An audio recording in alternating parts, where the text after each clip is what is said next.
पुढची बातमी संभाजीनगरमध्ये शिवसेनेसोबत युती करण्याचे आम्ही प्रयत्न केले, मात्र शिरसाटांनी रागात युती तोडली असं मुख्यमंत्री देवेंद्र फडणवीसांनी भाजप शिवसेना युतीवर म्हटलंय।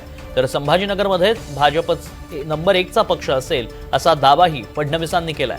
दुसरीकडे संजय शिरसाटांनी देखील फडणवीसांना उत्तर दिलं, तर दुसरीकडे युतीत स्थानिक नेत्यांनी खोडा घातला असं उत्तर संजय शिरसाट यांनीही दिलंय। नवीन नारा जर आपल्याला पाहिजे असेल तर तो नारा असा होईल, न बाण न खाण राखो भगव्याची शान। क्या बात है। त्यामुळे बघा, मी एक गोष्ट स्पष्टपणे सांगतो की आम्ही खूप प्रयत्न केला शिवसेनेसोबत युती करायचा। म्हणजे आमचे तर इथले नेते माझ्यापायी वैतागले की रोज ते एक प्रस्ताव द्यायचे, तिकडनं काहीतरी नवीन यायचं, ते वैतागायचे। मी त्यांना सांगायचो नाही, प्रयत्न सोडायचा नाही, आपल्याला युती करायचीच आहे। दुर्दैवाने इथली शिवसेना ही थोडी स्प्लिट होती। त्यामुळे आमच्याकडे कसं आहे, नेतृत्वाने सांगितलं की विषय संपला। इथे अनफॉर्च्युनेटली शिवसेनेमध्ये काही गट होते आणि त्यामुळे एकाने प्रस्ताव मान्य केला की दुसरा नेमका त्या प्रस्तावात काहीतरी काढायचा आणि सांगायचा हे नाही, आम्हाला हे पाहिजे।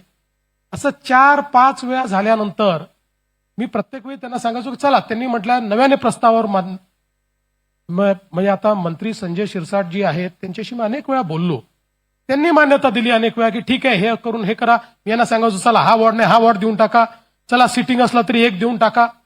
पण अल्टिमेटली दुर्दैवाने त्यांच्याकडे डिवायडेड हाऊस असल्यामुळे ते शेवटपर्यंत निर्णय करू शकले नाही आणि शेवटी त्यांनी रागारागात म्हणजे त्यांच्या आपापसातल्या भांडणात ती युती तोडून टाकली।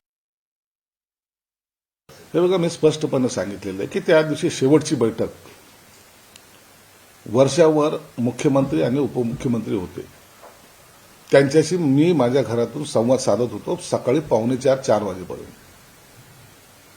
एखाद्या जागेचा तिढा होता, मुख्यमंत्र्यांनी मला विनंती केली, शिरसाट माझं ऐकावं लागेल, मी त्यांचं ऐकलं। अखेर मुख्यमंत्री आहेत, सन्मान हा ठेवावा लागेल, मी तो ठेवला।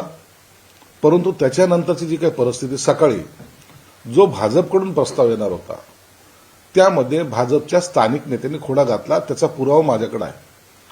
कदाचित काल मुख्यमंत्र्याला त्यांनी काही चुकीची माहिती दिली असावी, परंतु आता निवडणुकीचा काळ आहे। या निवडणूक झाल्यानंतर मी मुख्यमंत्री साहेबाला त्यांनी दिलेला प्रस्ताव मी पुन्हा एकदा त्यांना दाखवेल। त्यांचा गैरसमज जर झाला असेल, आमच्यात काय गट होते, तट होते, भांडण होतं, हा विषय बाजूला, परंतु त्यांनी दिलेल्या शब्दाचं पालन मी केलं, भाजपच्या स्थानिक नेत्यांनी केलं नाही, हे तेवढं सत्य आहे।